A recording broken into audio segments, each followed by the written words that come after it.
merampas kami dari Tuhan, karena kami adalah milik-Mu. Sekali Engkau telah menebus kami dan membayarnya lunas, maka selamanya sampai kepada akhir hidup ini kami adalah milik Tuhan, dan bahkan sampai kepada kekekalan kami akan bersama-sama dengan Tuhan. Terima kasih Bapa, kebenaran inilah yang menjadi landasan bagi kami untuk percaya kepada Tuhan Yesus. Karena itu biarlah kiranya pada pagi ini Tuhan, waktu kami membaca dan merenungkan firman, mari kiranya Engkau meneguhkan hati kami, dan Tuhan kembali meluruskan jalan kami, supaya kami hidup bagi Yesus, dan kami hidup melakukan kebenaran. Terima kasih Tuhan, berfirmanlah kepada kami semuanya, dan pakailah hamba-Mu dalam segala kekurangannya untuk menyatakan isi hati Tuhan, kebenaran Tuhan, bagi seluruh jemaat Tuhan, dan juga bagi hamba-Mu yang menyampaikannya. Segala pujian, hormat, syukur kami naikkan hanya bagi nama Yesus. Demi nama-Mu ya Tuhan Yesus kami berdoa dan bersyukur kepada Bapa di dalam surga. Haleluya, amin. Bapak Ibu Saudara dikasih Tuhan, shalom untuk kita semuanya. Puji Tuhan, pagi ini kita boleh berkumpul dalam rumah Tuhan untuk belajar firman Tuhan bersama-sama. Saya mengajak kita bersama untuk membaca firman Tuhan dari 1 Timotius pasal yang keempat. 1 Timotius pasal yang keempat, kita akan membaca ayatnya yang pertama sampai dengan ayat yang ke-16. 1 Timotius pasal yang keempat, ayat 1 sampai dengan ayat yang ke-16. Kalau sudah dapat, kita akan baca secara berganti-gantian. Saya akan membacakan ayat yang ganjil, Bapak Ibu Saudara akan membacakan ayat yang ke-6. Baik, sudah dapat semuanya? Mari kita mulai membaca firman Tuhan. Tugas Timotius dalam menghadapi pengajar sesat. Ayat yang pertama, Roh dengan tegas mengatakan bahwa pada waktu-waktu kemudian ada orang yang akan murtad, lalu mengikuti roh-roh penyesat dan ajaran setan-setan. Oleh tipu daya pendusta-pendusta yang hati-hatinya memakai cap mereka. Mereka melarang orang kawin, melarang orang makan makanan yang diciptakan Allah, supaya dengan pengucapan syukur dimakan oleh orang yang percaya dan yang telah mengenal kebenaran. Karena semua yang diciptakan Allah itu baik, dan suatu pun tidak ada yang haram jika diterima dengan ucapan syukur. Karena semua itu dikuruskan oleh firman Allah dan oleh doa. Dengan selalu mengingatkan hal-hal itu kepada saudara-saudara kita, engkau akan menjadi seorang pelayan Kristus Yesus yang baik, terdidik dalam soal-soal pokok iman kita, dan dalam ajaran sehat yang telah kau ikuti selama ini. Ayat 7, namun jauhilah cerita-cerita tahyul nenek-nenek tua. Latihlah dirimu untuk menjadi saleh. Latihan badani terbatas gunanya, tetapi ibadah itu berguna dalam segala hal, karena mengandung janji, baik untuk hidup ini maupun untuk hidup yang akan datang. Perkataan ini benar dan patut diterima sepenuhnya. Itulah sebabnya kita berjeripaya dan berjuang, karena kita menaruh pengharapan kita kepada Allah yang hidup, juru selamat semua manusia, terutama mereka yang percaya. Beritakanlah dan ajarkanlah semuanya itu. Jangan seorang pun menganggap engkau rendah karena engkau muda. Jadilah teladan bagi orang-orang percaya dalam perkataanmu, dalam tingkah lakumu, dalam kasihmu, dalam kesetiaanmu, dan dalam kesucian. Sementara itu, sampai aku datang, bertekunlah dalam membaca kitab suci, membangun dan mengajar. Jangan lalai dalam mempergunakan karunia yang ada padamu, yang telah diberikan kepadamu oleh pembuat dan dengan pengembangan tangan sidang penatua. Perhatikanlah semuanya itu, hiduplah di dalamnya, supaya kemajuanmu nyata kepada semua orang. Awasilah dirimu sendiri dan awasilah ajaranmu. Bertekunlah dalam semuanya itu, karena dengan membuat demikian engkau akan menyelamatkan dirimu dan semua orang yang mendengar engkau. Amin. Amin untuk firman Tuhan. Yang berbahagia adalah kita yang mendengar, yang memperhatikan dan melakukan firman Tuhan dalam hidup kita hari ini. Bapak Ibu Saudara yang dikasihi oleh Tuhan Yesus Kristus, tema firman Tuhan yang akan kita renungkan hari ini adalah jauhilah tahyul dan dongeng nenek-nenek tua. Ya. Kalau kita bicara tentang dongeng, Bapak Ibu Saudara, maka sebenarnya istilah dongeng itu adalah sesuatu yang tidak asing bagi kita, bukan? Kenapa? Karena dari sejak kecil kita sudah biasa mendengar dongeng, betul ya? Kita sejak kecil sudah biasa membaca dan mendengar tentang dongeng-dongeng yang ada di sekitar kita. Karena mungkin waktu kita kecil ada di antara kita yang orang tua kita, papa mama kita atau akong ama kita ya, yang selalu bercerita kepada kita tentang dongeng-dongeng waktu kita kecil, supaya kita bisa tidur dengan nyenyak, begitu ya. Sebelum kita tidur dibacakan dongeng dan lain sebagainya. Nah, maka ini adalah sesuatu yang saya pikir tidak asing bagi kita. Mungkin masih melekat di dalam pikiran kita beberapa cerita tentang dongeng yang pernah dibacakan atau yang kita baca ya waktu kita masih kecil atau dalam masa remaja pertumbuhan kita. Nah, dalam bagian ini Bapak Ibu Saudara yang dikasihi Tuhan, Rasul Paulus berbicara tentang satu peringatan yang dia sampaikan kepada jemaat Tuhan pada waktu itu, khususnya berkaitan dengan bahaya dari tahyul, cerita-cerita tahyul atau dongeng-dongeng yang beredar di dalam kehidupan masyarakat. Tentu dongeng yang dimasukkan atau tahyul yang dimasukkan oleh Rasul Paulus dalam bagian ini berbeda dengan apa yang dimaksudkan atau yang kita pahami dalam cerita-cerita yang kita dengarkan dalam masa kecil kita. Karena apa yang dimasukkan oleh Paulus tentang tahyul atau dongeng di sini adalah berbicara tentang sesuatu yang berkaitan dengan tradisi, kepercayaan, ya.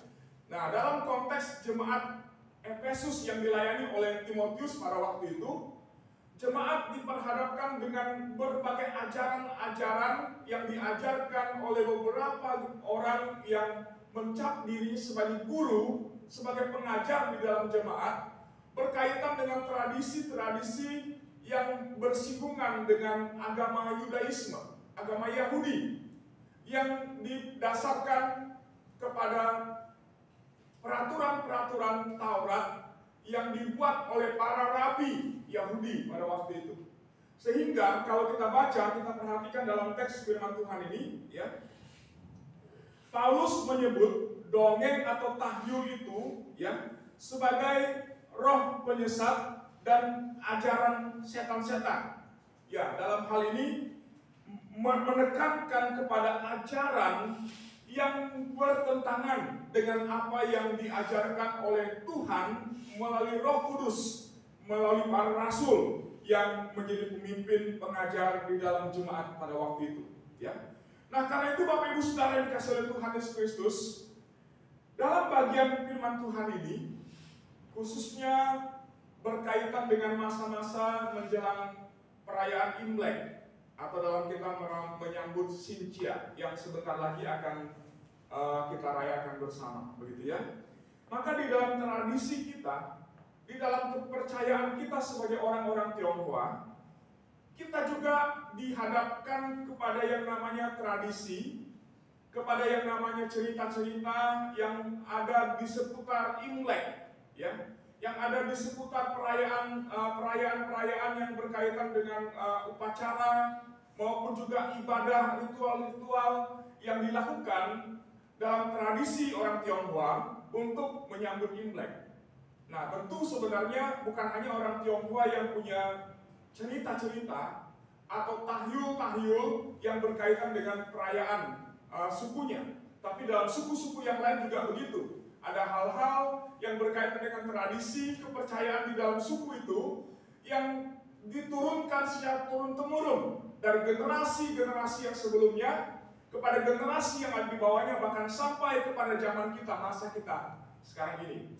Nah, karena itu Bapak Ibu Saudara yang kasih oleh Tuhan Yesus Kristus, sebagai orang percaya, pertanyaan yang penting untuk kita pikirkan selama kita mendengar dan merenungkan firman Tuhan hari ini adalah apa yang harus kita pegang dan bagaimana kita harus meresponi, ya? Bagaimana kita harus berespon terhadap tradisi dan kepercayaan yang kita dengar, yang kita terima di dalam suku kita, di dalam agama nenek moyang kita, yang harus kita kita pegang dan kita kritisi sesuai dengan Injil Tuhan Yesus Kristus.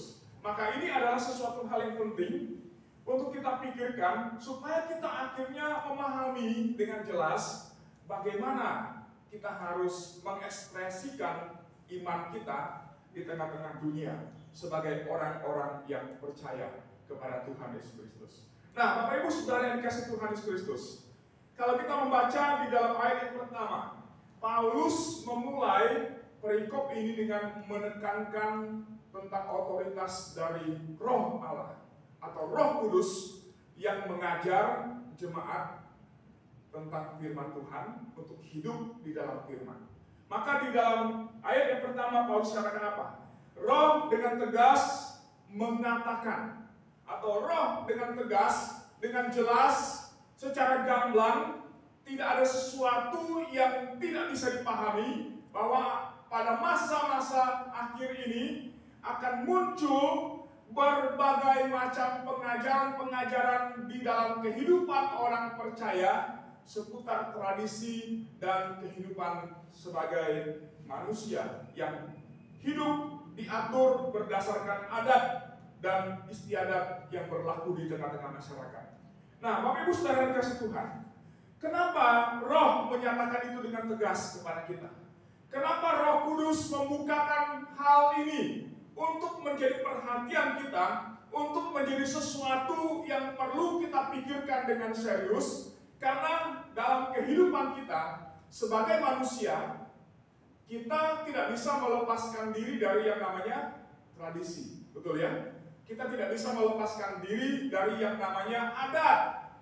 Karena kalau kita lepas dari tradisi, artinya kita melepaskan diri dari aturan-aturan kehidupan yang telah diturunkan oleh generasi-generasi secara terus-menerus. Dan artinya kita secara tidak langsung menyatakan bahwa kita keluar dari suku kita atau keluar dari tradisi kita. Tapi ini menjadi satu persoalan. Kenapa? Karena satu sisi kita harus berpegang kepada tradisi nenek moyang kita, tapi di sisi yang lain sebagai orang yang sudah percaya kepada Tuhan Yesus, ada Injil sebagai kebenaran Allah yang harus kita pegang. Dari dua sisi ini Bapak Ibu Saudara yang dikasihi Tuhan, antara tradisi dengan Injil, mana yang harusnya lebih mempunyai otoritas yang penuh atas kehidupan kita? Mana yang harus kita terima dan mana yang harus kita tinggalkan? Mana yang harus kita pertahankan dalam kehidupan kita dan mana yang harus kita lepaskan sesudah kita menjadi orang yang percaya? Maka berdasarkan firman Tuhan ini, kita perlu melihat dan memperhatikan dengan baik supaya akhir kita mengerti bahwa apa yang diajarkan kepada kita di dalam tradisi kita dan apa yang diajarkan kepada kita di dalam iman kita sebagai orang percaya, kita menemukan ada dua sisi. Yang pertama, ada hal yang dapat tetap kita lakukan sebagai orang percaya yang beriman kepada Tuhan Yesus, melakukan tradisi yang ada dalam suku kita, tapi di sisi yang lain ada tradisi yang bertentangan yang harus kita tolak dan kita tinggalkan dalam kehidupan kita sebagai orang percaya. Nah, Bapak Ibu Saudara yang dikasihi Tuhan, pada intinya kalau kita berbicara tentang tradisi Tionghoa seputar Imlek, pada intinya adalah itu berbicara tentang berkat. Karena dalam kehidupan orang Tionghoa, kehidupan itu menjadi sesuatu yang penting, bermakna, itu diukur berdasarkan berkat yang dikaitkan dengan apa? Materi. Maka orang Tionghoa kehidupannya selalu diarahkan kepada mencari uang, mencari kekayaan, mencari mencari nama, mencari sesuatu yang penting, yang dianggap sebagai sesuatu yang utama dalam kehidupan di dalam dunia ini. Maka semua tradisi di dalam kepercayaan kita sebagai orang Tionghoa itu selalu ujungnya berbicara tentang berkat. Contoh misalnya, kalau kita bicara tentang menghormati orang tua, maka menghormati orang tua di dalam tradisi Tionghoa bukan hanya ketika orang tua masih hidup, tapi ketika orang tua sudah meninggal, itu pun juga harus dihormati. Dalam pengertian bukan hanya ketika mereka hidup diperhatikan, ya walaupun kadang ada anak-anak yang ketika orang tua masih hidup tidak peduli kepada orang tuanya, tidak menghargai orang tuanya, tidak menghormati orang tua, tidak memberikan apa yang harus diberikan kepada orang tua sebagai wujud kasih seorang anak kepada orang tuanya. Tapi ketika orang tua meninggal, maka dengan berbagai cara berusaha untuk memperhatikan orang tua, memberikan apa yang bahkan waktu dia hidup tidak diberikan kepada orang tua yang sudah meninggal itu. Kenapa?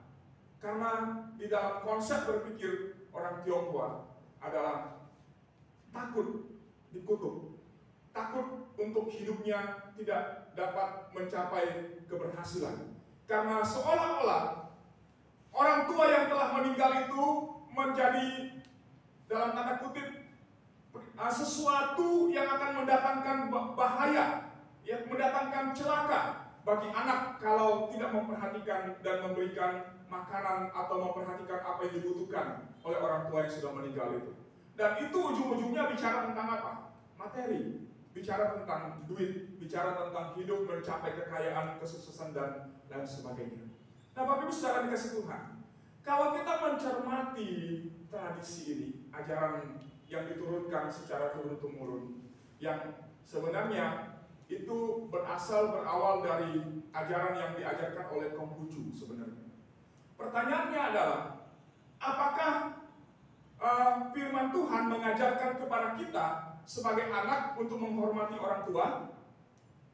Jelas sekali, dalam hukum yang kelima, firman Tuhan mengatakan apa? Hormatilah ayahmu dan ibumu supaya apa? Lanjut umurmu di tanah yang diberikan Tuhan Allahmu kepadamu. Artinya apa? Sebagai anak, Tuhan mengajarkan kepada kita untuk menghormati orang tua. Karena apa? Karena dengan hormat kepada orang tua, maka disitulah Tuhan akan memberikan berkat kepada kita. Karena kata lanjut umurmu di tanah yang diberikan Tuhan Allahmu kepadamu, itu berbicara tentang janji berkat Allah yang diberikan kepada setiap orang yang mengasihi, yang menghormati orang tuanya. Tapi catatan yang diberikan oleh Tuhan dalam firman-Nya adalah apa? Menghormati orang tua ketika dia hidup. Memperhatikan dia, memperhatikan mereka ketika mereka ada bersama-sama dengan kita. Masih hidup, masih bersama-sama dengan kita. Karena apa? Karena konsep Alkitab, hidup keluarga, hidup persekutuan itu bicara tentang kehidupan dalam anggota keluarga ketika semua anggota keluarga masih hidup. Ketika anggota keluarga masih lengkap, masih ada bersama-sama, maka penghormatan yang diberikan oleh anak kepada orang tua itu adalah penghormatan yang harus dilakukan ketika orang tua masih hidup. Maka Tuhan Yesus pernah mengkritik, menegur orang-orang Farisi yang mengatakan bahwa mereka tidak bisa memberikan uang atau biaya hidup untuk orang tua karena mereka semua uang biaya hidup itu telah dipersembahkan kepada bait Allah. Maka Tuhan katakan itu adalah tindakan yang tidak benar. Karena apa? Karena kewajiban melayani Tuhan, memberi persembahan kepada Tuhan, itu adalah sesuatu yang penting, yang wajib dilakukan oleh umat Tuhan, oleh orang yang percaya. Karena sebagai orang yang diberkati oleh Tuhan, sebagai tanda kasih, tanda ucapan syukur kepada Tuhan adalah memberikan persembahan kepada Tuhan yang telah memberkati kehidupan kita. Tetapi di sisi yang lain, bahwa persembahan kepada Allah bagi rumah Tuhan tidak boleh dicampur adukan dengan pemberian yang harus diberikan kepada orang tua yang masih hidup.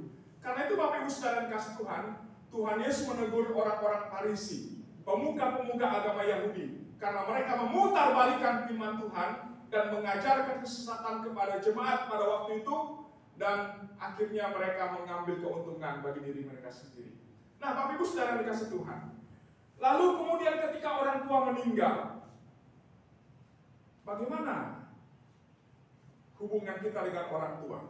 Apakah penghormatan kasih kepada orang tua yang telah meninggal itu kemudian menjadi terputus? Tentu tidak. Sebagai orang yang percaya kepada Tuhan, tentu kita juga menghormati dan tetap mengasihi orang tua kita yang meninggal. Tapi caranya bagaimana? Caranya yang penting.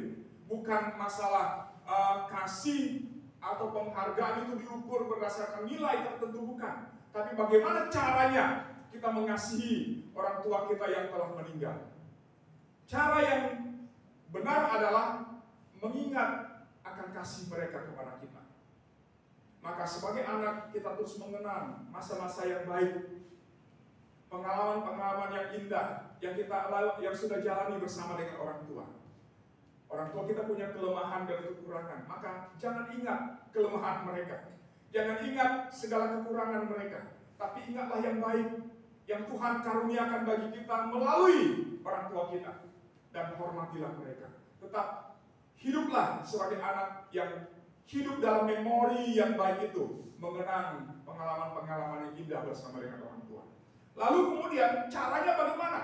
Caranya adalah dengan hidup benar, hidup yang baik di tengah-tengah masyarakat, supaya nama orang tua kita yang telah meninggal itu tidak tercemar oleh karena perbuatan dan tingkah laku hidup kita yang tidak baik.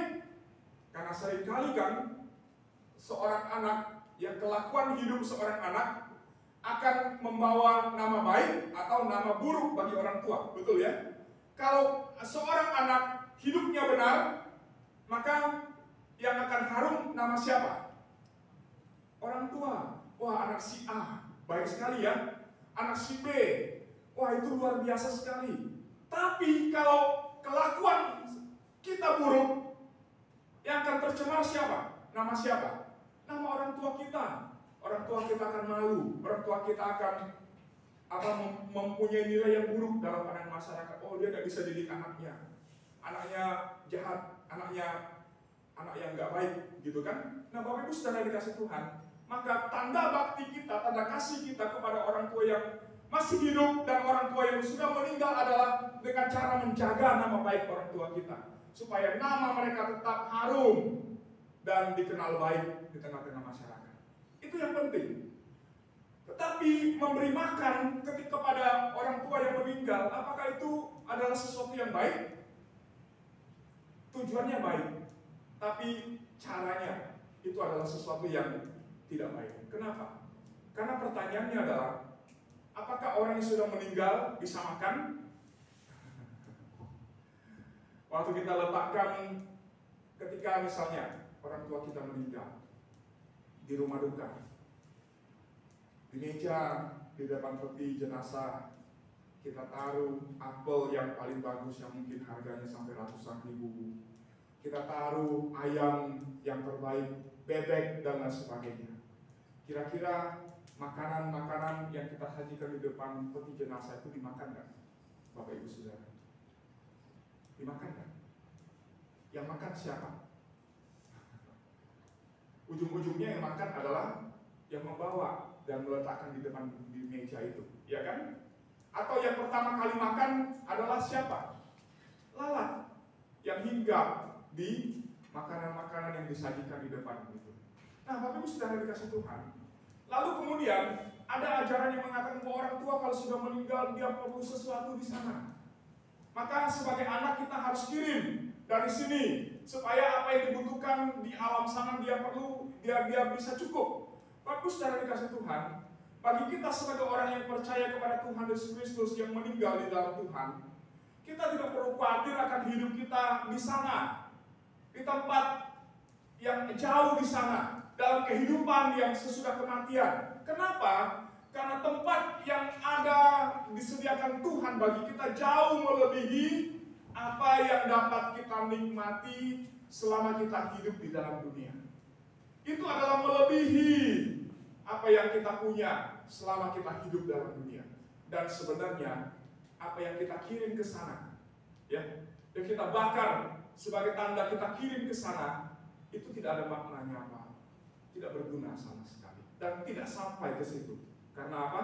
Karena kita bakar dari wujud yang baik, kemudian menjadi abu, menjadi arang, hanya berhenti sampai di situ.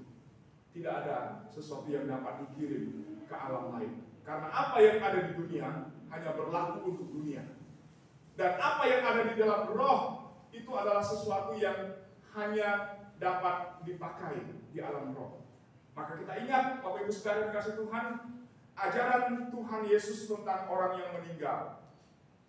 Dalam perumpamaan tentang orang kaya dan Lazarus yang miskin, ada satu penekanan yang berbicara tentang pemisahan antara dunia materi, dunia orang hidup dengan dunia orang mati. Bahkan di dalam dunia orang mati itu sendiri ada pemisahan antara orang yang percaya kepada Tuhan Yesus dengan orang yang tidak percaya kepada Tuhan Yesus Kristus.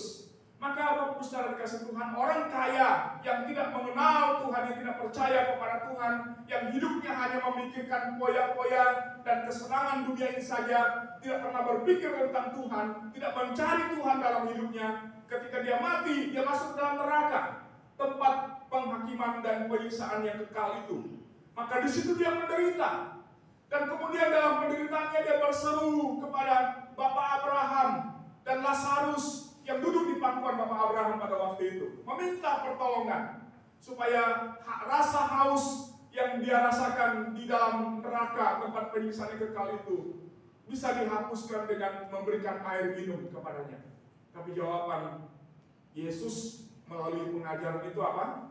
Abraham katakan, kami yang ada di sini tidak bisa menyeberang ke sana, karena antara kamu dan kami ada jurang yang sangat dalam yang tak bisa diseberangi. Artinya apa?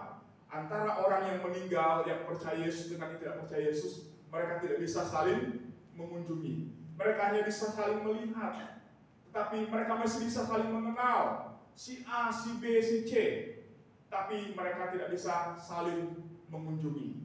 Karena neraka dengan surga adalah tempat yang berbeda, dipisahkan oleh jurang yang dalam. Apalagi antara yang sudah meninggal dengan kita yang masih hidup, Bapak Ibu Saudara yang dikasihi Tuhan. Karena itu tidak ada orang yang meninggal yang masih ada di dalam dunia. Tidak ada orang yang meninggal yang rohnya masih berjalan berkeliling, gentayangan di dalam dunia. Maka di dalam iman Kristen tidak kenal yang namanya roh penasaran, roh gentayangan atau hantu dari manusia, dari orang yang meninggal. Karena apa? Karena orang yang meninggal, manusia yang hidup dalam dunia ini, dia mati, hanya ada dua tempat. Yang percaya Yesus ada di surga, yang tidak percaya Yesus ada di neraka. Itu dua tempat yang disediakan oleh Tuhan. Karena itu Bapak Ibu Saudara yang dikasihi Tuhan, orang yang meninggal tidak bisa berhubungan dengan orang yang masih hidup. Demikian juga orang yang masih hidup tidak bisa memanggil roh dari orang yang sudah meninggal, karena rohnya sudah ditempatkan Tuhan di tempat masing-masing. Nah, berkaitan dengan pengajaran ini, sebagai orang yang percaya kepada Tuhan Yesus Kristus, bukankah kebenaran ini seharusnya membawa kita berpikir rasional, berpikir secara benar, bahwa orang tua kita yang sudah meninggal, karena dia percaya kepada Yesus, maka apa? Tempatnya dia ada bersama dengan Tuhan Yesus di dalam surga. Sesuai dengan janji Tuhan, aku datang untuk menyediakan tempat bagimu, dan aku akan menjemput kamu, supaya di tempat di mana aku ada, kamu bersama-sama dengan aku. Tapi orang yang meninggal di luar Tuhan, mereka akan dibawa dan dimasukkan ke dalam. Nah, karena itu Bapak Ibu Saudara yang dikasihi Tuhan, berkaitan dengan tradisi kita, maka kita perlu berpikir bukan berdasarkan apa yang dikatakan atau diajarkan oleh manusia. Karena manusia cenderung berpikir dan memegang apa yang dikatakan oleh manusia. Dan seringkali perkataan manusia itu lebih penting dan sangat membawa dampak bagi hidup kita daripada firman Tuhan. Padahal firman Tuhan katakan apa? Setiap orang bertanggung jawab secara pribadi kepada Tuhan. Bukan berdasarkan apa yang dikatakan oleh orang, tapi berdasarkan pertanggungjawaban imannya secara pribadi kepada Tuhan. Maka dari bagian ini kita belajar bahwa sebagai orang percaya, mari tempatkan otoritas firman Allah sebagai yang terutama, yang tertinggi dalam kehidupan kita. Sebagai orang Tionghoa, dari suku yang lain juga begitu. Tradisi penting, tapi kalau tradisi adat itu bertentangan dengan iman, maka tinggalkan itu. Jangan pegang, jangan percaya, jangan lagi lakukan, tinggalkanlah. Karena firman Tuhan adalah kebenaran yang absolut, yang harus mutlak berlaku dalam kehidupan kita sebagai orang-orang yang percaya kepada Tuhan. Nah, kemudian yang kedua, Bapak Ibu saudara kasih Tuhan, berkaitan dengan berkat. Pertanyaan bagi kita adalah, berkat itu sumbernya dari manusia, dari roh-roh yang ada di dalam dunia ini, atau dari Tuhan? Berkat itu sumbernya dari mana? Siapa yang memberi berkat bagi kita? Dalam kepercayaan suku, yang menjadi sumber berkat itu adalah roh yang dipercaya memiliki kuasa. Maka dalam suku-suku sangat takut kepada roh-roh yang ada di alam ini, karena dianggap sebagai yang berkuasa untuk menurunkan berkat atau memberikan kutuk kepada orang yang tidak memenuhi keinginan dari roh-roh yang ada di alam ini. Nah, Bapak Ibu saudara dikasih Tuhan, dalam kepercayaan tradisi Tionghoa, hal seperti ini juga muncul. Karena apa? Karena tradisi Tionghoa itu dibangun di atas dasar kepercayaan animisme, kepercayaan kepada roh-roh, benda-benda yang ada di sekitar, yang ada di alam ini. Maka dalam ajaran-ajaran yang diturunkan generasi ke generasi dalam tradisi Tionghoa, itu selalu dikaitkan dengan kepercayaan-kepercayaan tentang roh-roh dan benda-benda yang dianggap sebagai yang punya kuasa. Maka termasuk dalam hal ini bicara tentang berkat. Maka berkat itu dianggap itu adalah sebagai sesuatu yang diturunkan dari roh-roh yang ada, termasuk roh orang yang sudah meninggal. Maka sebagai anak, kita harus memberikan dan menghormati roh yang ada di sekitar kita, termasuk orang-orang yang sudah meninggal. Saya ingat waktu saya kecil, saya belum percaya kepada Tuhan, Bapak Ibu Saudara. Ya, kami pergi ziarah ke kuburan Akong, ya. Lalu kemudian sampai di kuburan, mama saya bilang sama saya, panggil Akong, panggil Ama. Bilang, Akong, Ama, cucumu datang, lihat engkau ya, di kebun pisang saat ini gitu ya. Mereka pakai, dulu mama saya pakai kebun pisang. Kenapa? Karena orang yang sudah meninggal itu dianggap sudah berladang begitu ya, sudah ditanam dan kemudian menanam pisang begitu. Lalu kemudian ya panggillah Akong, dan kemudian apa yang harus bilang? Akong, Mama, saya datang minta berkat ya. Tapi sudah dikasih Tuhan, tidak tahu kita sebagai orang Tionghoa yang sudah percaya Tuhan, ketika kita bersiarah ke kuburan, kita masih praktekkan hal ini enggak?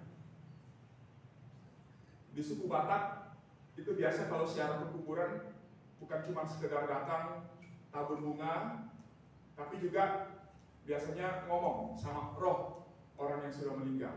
Ya, dalam konsep kepercayaan seperti itu. Dalam suku yang lain juga saya yakin seperti itu juga. Nah, sebagai orang yang percaya kepada Tuhan Yesus, bagaimana kita meresponi hal ini? Ketika kita merayakan Cengbeng, Bapak Ibu Saudara, waktu bersiarah ke kuburan, kita ngapain di situ? Kita ngapain bersiarah? Waktu kita bersiarah ke kuburan dari orang tua kita atau akong ama kita, apa yang kita lakukan di situ? Apakah kita juga masih melakukan tradisi itu? Ya, mungkin ya, secara sosial karena ada keluarga kita yang belum percaya kepada Tuhan Yesus, masih dalam kepercayaan yang lama, mereka pegang tradisi itu, Ya, sebagai keluarga, kita menghormati kepercayaan mereka. Kita menghargai apa yang mereka pegang dalam agama mereka, dalam kepercayaan mereka. Tapi sebagai anak Tuhan tentu kita harus memisahkan diri dari tradisi dan ritual-ritual yang ada di seputar cengbeng yang diturunkan generasi ke generasi. Kenapa? Karena itu tidak sesuai dengan iman kita. Dalam hal ini bukan berarti sebagai orang percaya kita tidak boleh lagi ziarah ke kuburan, bukan. Boleh saja. Karena kita ingat bahwa para murid Yesus ketika Yesus dikubur, mereka apa? Berziarah ke kubur Yesus, membawa minyak wangi, membawa rempah-rempah untuk dituangkan ke atas jenazah Yesus pada waktu itu. Tapi mereka tidak berdoa di situ. Mereka tidak memanggil nama Yesus di situ, karena Yesus sudah di surga. Dan ini adalah satu konsep yang diubah oleh Tuhan bagi kita sebagai orang percaya. Maka Bapak Ibu saudara kasih Tuhan, ketika keluarga kita belum percaya melakukan sembahyang di sana, ya sudah, biarkan saja. Kita jangan ikut, gitu kan? Kita hanya ikut memeriahkan, bersiarah, tabur bunga, menghormati orang tua kita, mengenang kehidupan bersama dengan orang tua kita. Tapi jangan lakukan lagi apa yang dilakukan di dalam tradisi yang lama, ya. Jangan lagi pegang hio lalu kemudian sembahyang di situ. Lalu kemudian apalagi panggil, "Ma, Pak, anakmu datang, ya, bawa makanan, makanlah yang kenyang, ya." Dan kemudian kita sajikan makanan di situ. Itu bukan lagi cara kita orang yang percaya kepada Tuhan Yesus Kristus. Nah, dan itu bukan sebagai tempat untuk meminta berkat, Bapak Ibu Saudara. Mama saya dalam ketidaktahuannya, karena dia belum mengenal Yesus, diajarkan konsep yang seperti itu. Tapi setelah mengenal Yesus, itu tidak lagi dilakukan. Dan ajaran itu tidak lagi diajarkan kepada kami. Karena apa? Karena dalam iman sebagai orang yang percaya, kita yakin bahwa berkat itu adalah dari Yesus sendiri. Berkat itu adalah dari Tuhan.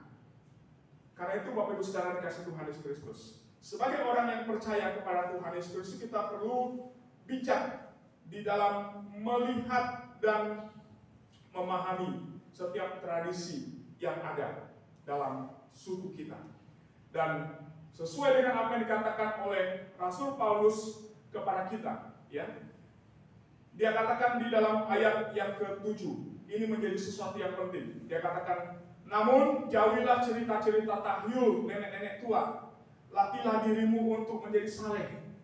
Melatih diri menjadi saleh, melatih diri menjadi orang percaya yang tekun dalam iman, melakukan kehidupan orang sebagai orang yang percaya, melakukan perkataan Tuhan. Maka di dalam ayat yang ke-13, Rasul Paulus katakan apa? "Sementara itu sampai aku datang," apa yang harus dilakukan? "Bertekunlah dalam" apa? Membaca kitab-kitab suci. Tampilkan dulu ayat 13, ya. Dibilang apa? "Sementara itu sampai aku datang, bertekunlah dalam membaca kitab suci, dalam membangun dan dalam mengajar." Bapak Ibu Saudara, maka bagian kita sebagai orang yang percaya adalah berpegang kepada firman dan apa yang diajarkan kepada kita di dalam firman. Tradisi tinggalkan, karena itu adalah sesuatu yang bertentangan dengan iman kita. Tapi peganglah firman sebagai kebenaran yang absolut yang harus kita pegang dalam hidup kita sebagai orang percaya. Maka apapun yang kita hadapkan, yang dihadapkan kepada kita seputar perayaan Imlek, maka nilailah, ukurlah semua itu sesuai dengan firman. Kalau itu adalah hal yang baik yang diajarkan oleh Tuhan di dalam firman Tuhan, di dalam Alkitab, lakukanlah dengan sungguh-sungguh. Peganglah itu dengan baik. Dan tapi kalau itu adalah sesuatu yang bertentangan dengan iman kita, maka tinggalkanlah itu, lepaskanlah itu. Jangan percaya kepada itu, ya. Maka apapun ajaran-ajaran dongeng-dongeng, tahyul-tahyul yang dipercayai seputar Imlek, jangan lagi percaya. Karena apa? Yang namanya tahyul itu bukan kebenaran, bukan? Dongeng itu juga bukan kebenaran. Yang benar adalah firman Tuhan, Alkitab. Karena apa yang diajarkan di dalam firman, itulah yang kita lakukan dan kita pegang dalam kehidupan kita. Ya, Bapak Saudara dikasih Tuhan, mari kita merayakan Imlek dengan cara yang benar, sesuai dengan iman kita sebagai orang yang percaya.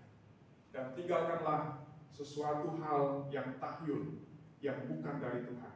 Karena tahyul hanya akan membawa kita kepada penyembahan berhala dan menyangkali iman yang benar. Dan akan mendorong kita untuk jauh dari Tuhan, tidak percaya kepada Tuhan, bahkan menduakan Tuhan di dalam hidup kita. Tapi peganglah firman dan lakukanlah dengan sungguh, supaya hidup kita hanya diatur dan diarahkan oleh Tuhan sesuai dengan firman-Nya. Amin. Kiranya Tuhan memberkati kita semua. Meresponi firman Tuhan, mari kita kembali mengangkat pujian yang kita nyanyikan sebelum kita merenungkan firman. Yesus, Kau kebenaran. Pujian ini menekatkan satu prinsip hidup sebagai orang percaya yang perlu dan terus kita pegang dalam hidup kita, bahwa Yesuslah kebenaran dan tidak ada kebenaran yang lain selain daripada kebenaran di dalam Tuhan Yesus Kristus. Kita hidup karena anugerah. Kita hidup untuk menyenangkan hati Tuhan. Kita hidup untuk menyembah-Nya. Maka sembahlah Tuhan dalam imanmu. Sembahlah Tuhan dengan cara yang benar, sesuai dengan apa yang diajarkan oleh Tuhan kepada kita. Katakan bersama, Yesuslah kebenaran.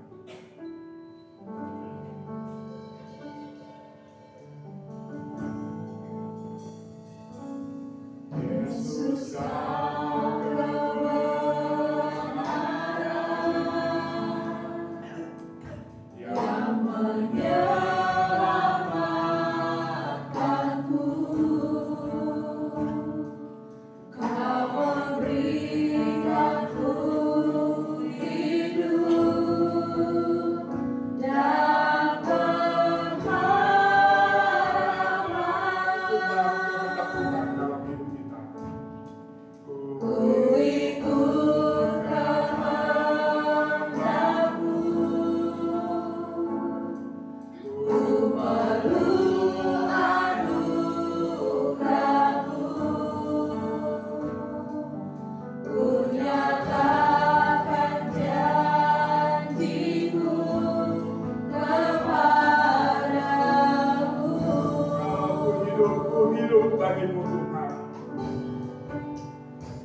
sejenak di hadapan Tuhan.